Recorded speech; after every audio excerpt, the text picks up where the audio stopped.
VKR TV, VKR voice, ఇదే నిజం. తెలంగాణ భవిష్యవాణి అందమా, తెలంగాణ పరిస్థితులు అందమా, తెలంగాణ బాధలు కష్టాలు అందమా, ఏమీ అర్థం కానటువంటి పరిస్థితి. మరి మరో నవ తెలంగాణ కోసం పోరాటం చేయవలసినటువంటి పరిస్థితి వస్తుందా? మరి మరో ఉద్యమము ఎవరు చేయాలా అంటే ఇప్పుడున్నటువంటి యువత ఉద్యమం చేసేటటువంటి పరిస్థితుల్లో ఉందా? లేదు, నిజంగా లేదు. ఆ ఉద్యమం అనేటటువంటిది కేవలము సోషల్ మీడియా, అంటే ప్రతి ఒక్కరూ బయటకు వచ్చి ఉద్యమం చేసేటటువంటి పరిస్థితి మాత్రం కనిపించట్లేదు. కేవలం సోషల్ మీడియా వార్ అనేటటువంటిదే జరిగే అవకాశం మాత్రం బలిష్టంగా ఉంది. దాని ద్వారానే ప్రజలు చైతన్యవంతులు అవుతారు అనేటటువంటిది కూడా ఒక కోణం. ఇక్కడ తెలంగాణను మరి గత ప్రభుత్వం, ఈ ప్రభుత్వం, ఈ రెండు ప్రభుత్వాలు, గత ప్రభుత్వం చేసినటువంటిది ఏందో అనేటటువంటిది మనకు క్లారిటీగా తెలిసిపోయింది.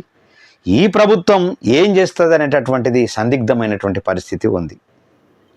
మరి క్యూబా దేశం లాగా మన తెలంగాణను అద్భుతంగా తీర్చిదిద్దుతారా, లేదా కెన్యా దేశంలాగా ఘోరమైనటువంటి స్థితికి తీసుకొస్తారా అనేటటువంటిది కూడా ప్రశ్నార్థకంగా మారిపోయింది. భారతదేశంలో టాప్ 10 స్టేట్లలో మరి తెలంగాణ రెండో స్థానము, మొదటి స్థానం ఉండేటటువంటి అవకాశం ఉన్నది, ఆల్రెడీ ఉన్నది, రెండో స్థానంలో ఉంది.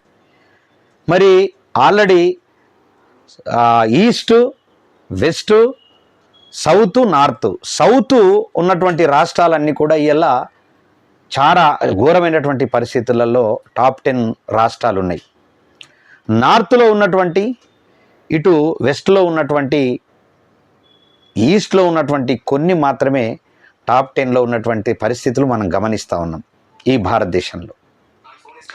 మరి నిజంగా చెప్పాలంటే మరి క్యూబా అవుతుందా, కెన్యా అవుతుందా అనే సందిగ్ధం ఒకవైపు అయితే, ఇంకొక వైపు ఏముందంటే తెలంగాణ ప్రజలకు తీరని నష్టం జరిగేటటువంటి పరిస్థితి ఏది అంటే, వేరే స్టేట్ల నుంచి వచ్చి వ్యాపారాలు పెట్టుకునేటటువంటి వాళ్ళందరూ కూడా అద్భుతంగా ఉన్నారు. వాళ్ళు బ్రహ్మాండమైనటువంటి వ్యాపారాలు చేస్తూ ఉన్నారు. వాళ్ళతో మమేకమై రాజకీయ నాయకులు ఇలా రాజకీయం చేస్తూ ఉన్నారు. వాళ్ళు ఇచ్చినటువంటి ఫండ్తోనే ఈ తెలంగాణ ప్రజలకు బిచ్చమేసినట్లు 1000, 2000, 3000 ఇచ్చి ఓట్లు వేయించుకొని రాజ్యాన్ని వెళ్తూ ఉన్నారు. మరి ఇలాంటి పరిస్థితులలో తెలంగాణ సమాజం, తెలంగాణ ప్రజానికం కెన్యాలాగా అయిపోయి, వేరే స్టేట్ల నుంచి వచ్చి ఇక్కడ ఉన్నటువంటి వాళ్ళు క్యూబా దేశంలో ఉన్నటువంటి ఎవరైతే క్యూబా దేశంలో ఉన్నటువంటి ప్రజానికం ఉన్నారో అలాంటి పరిస్థితి. అంటే రెండు రకాలుగా ఒక స్టేటు రెండు దేశాల్లో ఉండేటటువంటి భౌగోళిక పరిస్థితులను కరెక్ట్గా చూపిస్తూ ఉంది, కళ్ళకు గట్టినట్టు చూపిస్తూ ఉంది.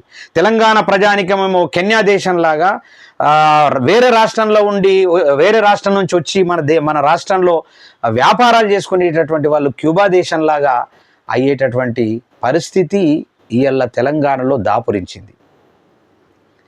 గత ప్రభుత్వంలో కేసీఆర్ చేసినటువంటి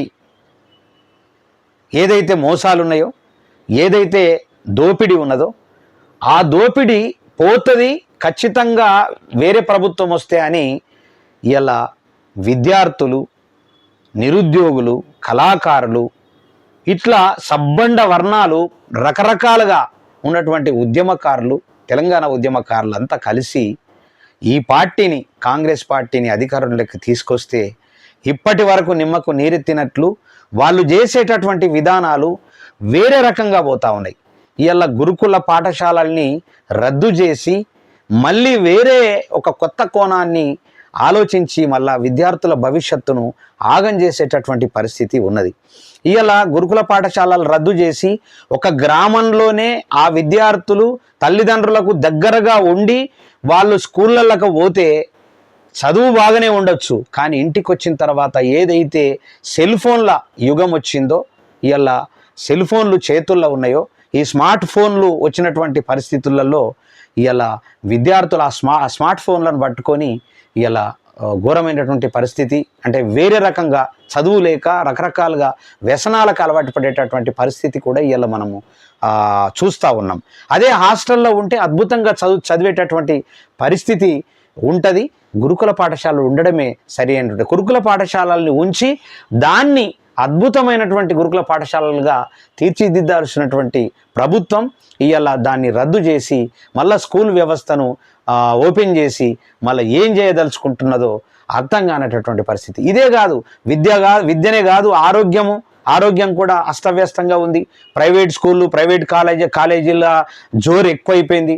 ఇదంతా దృష్టిలో పెట్టుకుంటే ఇలా తెలంగాణ ప్రజానికానికి తీరని అన్యాయం జరిగేటటువంటి అవసరం పరిస్థితి ఉన్నది. కాబట్టి దయచేసి తెలంగాణ ప్రజానికమా, నవ తెలంగాణ ప్రజాస్వామ్యం కోసం ఖచ్చితంగా మీరు ఏ రూపంలో అయినా పోరాటం చేయవలసినటువంటి బాధ్యత మీ అందరి మీద ఉందని తెలియజేస్తూ, నా వీడియో చూడండి దయచేసి. మీకోసమే నేను, నా కోసమే మీరు.